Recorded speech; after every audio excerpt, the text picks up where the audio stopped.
Hey folks, how's it going today? Today we're actually talking about a game that was published originally in Japanese, of course, Japan, and was translated into English in 2008. That actually makes it a relatively older game for this channel and the market that we're in. So, from the near past, this is Maid, the role-playing game by Ruo Kamiya. This is absolutely a game for people who are familiar with or fans of anime. In Japan, Maid is not just a job, but rather there's a whole cultural idea surrounding the maid. I know that even here in Australia, maid cafes, which originated in Japan, are beginning to pop up in all sorts of places. Generally speaking, in Maid, the game takes place in a mansion that employs domestic servants or maids. The mansion as a place, though, is pretty adaptable. There's examples of building a historical mansion in the Japanese Edo period to building a mansion in space.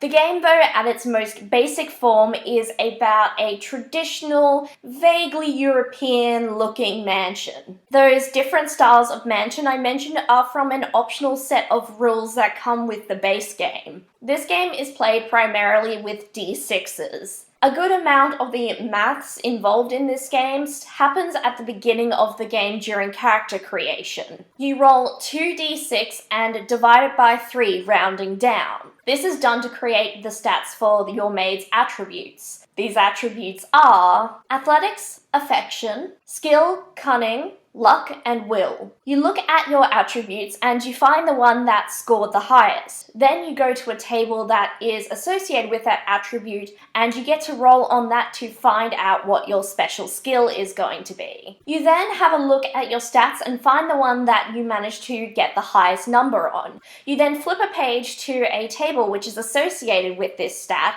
and you get to roll to have a power that is associated with it. Then you get to calculate your favor and spirit score. In this game, the Game Master is actually the master of the house, and it is the maid's goal at the end of the day to be the maid with the most favor from the master.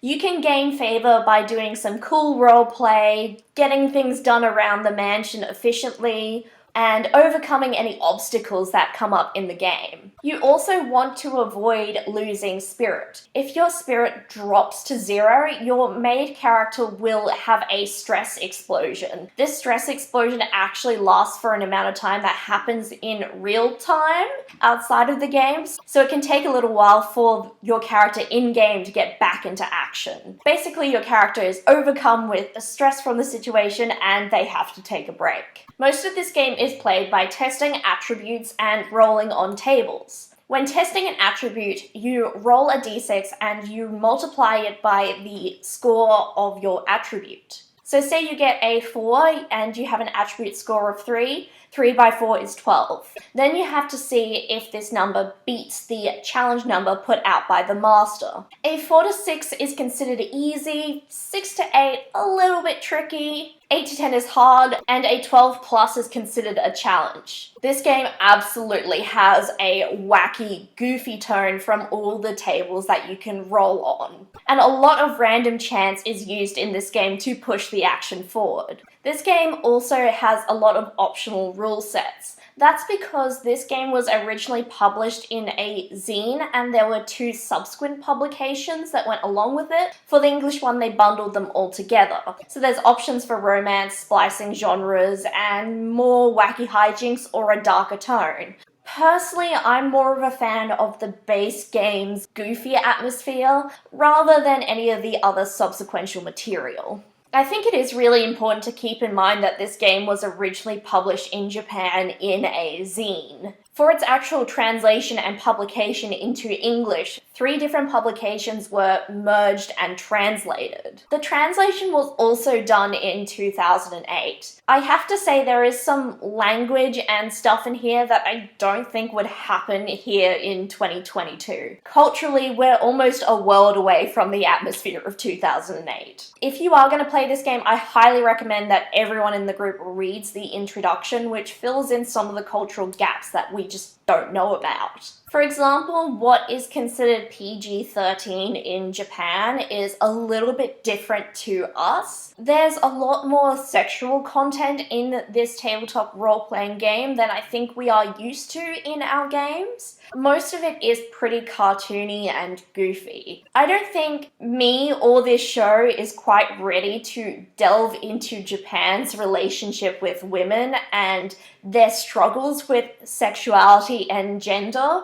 I'm going to put some links in the description of various media that I think really tackle the issue a lot better than I do. In brief, there's a sexual climate in Japan that we just don't have in the West, and I think you need to keep that in mind when reading this game. For the translation of this work, they decided to include all the examples of play that they could that were included in the original Japanese publication. These were way longer, and there were more of them than what I was used to in my usual tabletop role-playing games, and I'm going to be honest, I got a bit bored of them very quickly. The tone of them all is very humorous, I just was not that interested in them. I also found in some of the examples of play that teasing sexual culture, whereas the mechanics they were talking about were a lot goofier and sillier. In short, some of my concerns and troubles with this game link back to Japan's troubling relationship with sexuality and women, and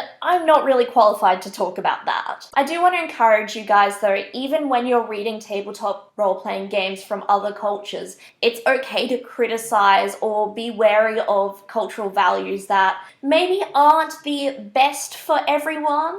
Even when something is made in a particular cultural context, it's okay for you to be personally critical of them. I think in the wrong hands, this game could lead to a bit of a creepy dude enacting some strange fantasies, whereas I think the game as a whole is meant to be a tongue-in-cheek criticism of the genre.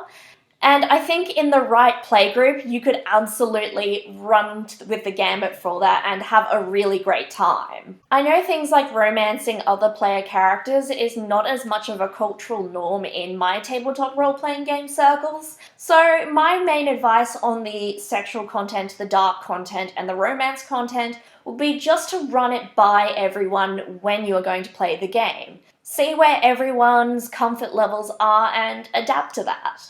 This game describes itself as roughly PG-13 in tone. For me, I think it skews just a little bit older than that. I think in the hands of a group that's a little bit media savvy and familiar with anime tropes, they're going to get a kick out of making fun of them and enjoying some of those sillier tropes. My copy of this game only cost $22 US, not including shipping to Australia, of course. I'm not entirely sure when the right occasion for me to play this game is going to come up.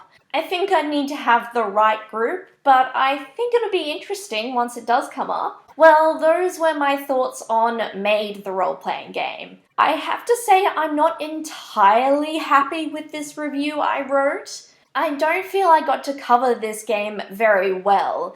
There's a lot of really fun, charming elements like the tables that you can roll on, but there's also this huge cultural context that is needed to understand this game, and my idea of keeping this show to under 10 minutes doesn't quite allow for all of that. The tone of this game is silly and slapstick, but there is some cultural baggage that comes with it. However, let me ask you this. If you were to make a maid in this game, what type of maid would you like to make? Would they be a silly, clumsy maid or a stoic, efficient one? Let your imagination go wild in the comments. If you have any other thoughts, feel free to slot them in there too. If you enjoyed today's video, I encourage you to like, subscribe, maybe share with a friend. It just helps me keep going. I hope you're all well, and I look forward to seeing you next time at the gaming table. Bye!